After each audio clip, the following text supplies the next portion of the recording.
Welcome to the Oxford Anglican Church's video sermon series. Please join us as this week Deacon Drew teaches us about what it means to love others as we love ourselves.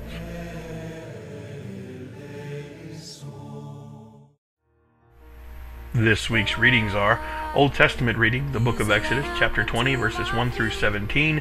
The epistle reading, St. Paul's first epistle to the Corinthians, chapter 1, verses 22 through 25. And the gospel reading, the Gospel of St. John, chapter 2, verses 13 through 25. Okay. So we started today by saying, or as Grace started today by saying, Jesus said, the first commandment is this: Hear, O Israel, the Lord our God is the only Lord. Love the Lord your God with all your heart, with all of your soul, with all of your mind, and with all of your strength. The second is this: love your neighbor as yourself. There is no other commandment greater than these. People like to argue that, well, those don't cover everything. Okay. I am the Lord your God, who brought you out of bondage. You shall have no other God before me. Okay, if I love God, I'm probably not going to have gods before him. You shall not make for yourself any idol. Same thing. If you love God, probably not going to make for yourself any idol. You shall not invoke with malice the name of the Lord your God. Again, if you love God, you're probably not going to invoke his name with malice. Remember the Sabbath day and keep it holy. He gave you a day to rest. You love him. He said rest. Do it. Honor your father and your mother. That part about love your neighbor as yourself, they apply. I know some of us don't really think they're neighborly. But they actually do apply in that. You shall not murder. Last time I checked, if you love people, you don't kill them. Probably fits there. Just saying. You shall not commit adultery. Again, if you love people, probably not going to happen. You shall not steal. Again, taking someone else's stuff, not really showing love. You shall not bear false witness against your neighbor. If you love your neighbor, you're probably not going to lie about it. You shall not covet anything that belongs to your neighbor. Again, if you love them, you're probably like, hey, great for you. Glad you got it. You don't even think, oh, I want that. It just doesn't cross your mind. That's just 10 examples, and it covered every one of them. Now, in the Psalm, 3 things. The law is perfect, the law is clear, and the law is wisdom. The law is perfect. It's clear. Well, like I said, if you follow these and you actually love people like Jesus said, then it's pretty clear that it'll actually fall into place. Well, Jesus, he may not have really been. Okay, so you're gonna make that argument. All right. Well, God said, "This is my beloved Son, with whom I am well pleased." Sounds kind of like a decree, kind of like a law. So now God said it. Okay. So now his word becomes law, which is perfect, clear, and wisdom. I don't really see a problem with this. Paul didn't either. Paul was like, there's people out there who still don't believe. He was like, we're a stumbling block to them. And he was like, but we're still preaching. We're still going out every day and building churches and building families and helping people. Maybe you'll come along. Maybe it'll take you a while. I don't care. Because it's clear. God said it. So we do it. It doesn't seem like a very difficult thing to do. And yet, somehow, even in Jesus' time, when he's walking around telling people, hey, I'm the Son of God, big men upstairs said it, people are still defiling the temple. He walks in, looks around, and gets a little bit upset. Might have exaggerated that. Kind of gets a lot upset. I don't know how mad you've been, but I've never walked into a place and then started whipping people, throwing tables over, tossing goats out. This really doesn't happen for me very often. Maybe it's because I don't walk in places where there's goats and whips. But obviously there was a problem, seeing as how goats and whips, temple, obviously doesn't fit. Jesus was upset. It happens. If they had listened to the perfect and clear law, would that have ever happened? Probably not. If they loved the Lord their God. And since at the time they were probably all Jews, they even had more specific commandments that were really clear. We have commandments that cover everything, that are very clear if you understand them. They didn't have to understand.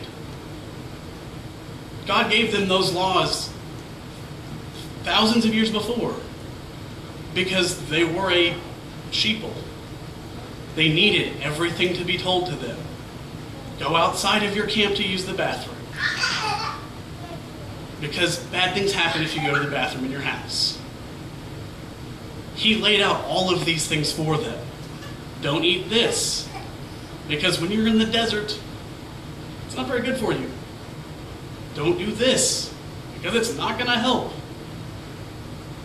He laid out every one of those laws for them, and they still screwed it up. They still didn't get it. So then Jesus comes and says, hey, I love you guys. I'm going to die for you, very violently.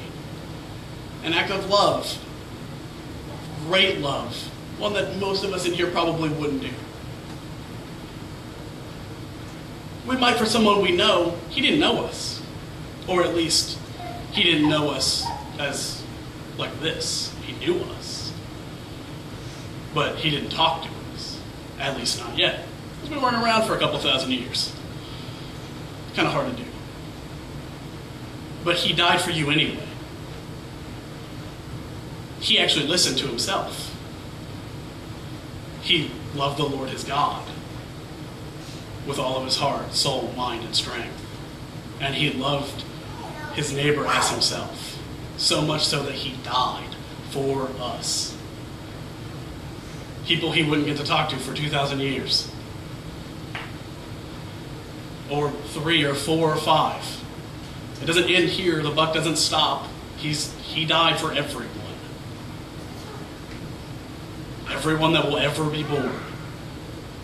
That's a lot of people. There are 7 billion people in the world today. He died for every one of them. I'm not sure I would die for 50 of them. But I'm not Jesus. I try. But there are just some people out there who make you just a little... You want to whip people and throw tables over. The only difference is we're not exactly doing it in the name of God. We're not exactly doing it somewhere where it's appropriate. These people were defiling something that was holy. We're just mad because they cut us off in traffic. It's not really the same thing. And hopefully there's no goats and whips around. Because how do you have goats and whips in your car?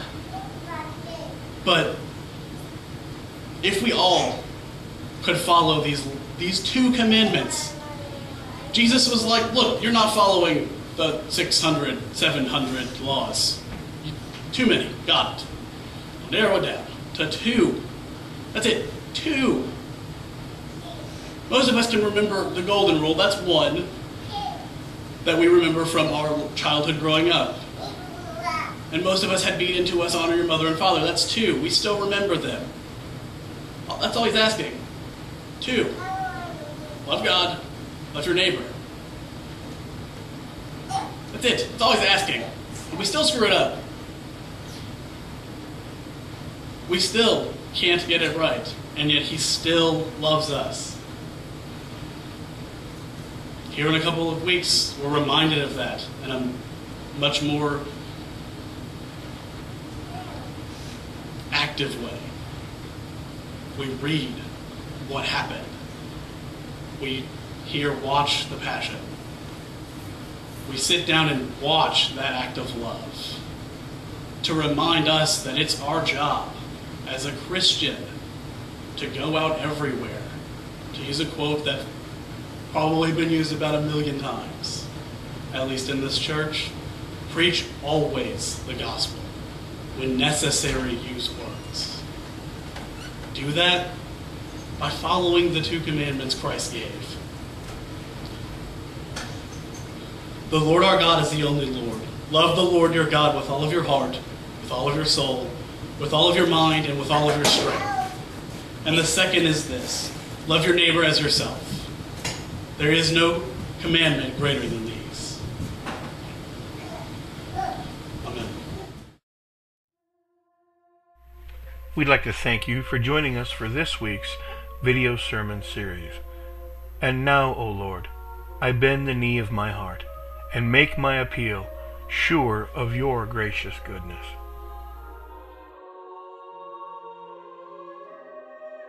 For more information, please visit www.facebook.com/theholyoac, or feel free to email us at oacallsaints@gmail.com.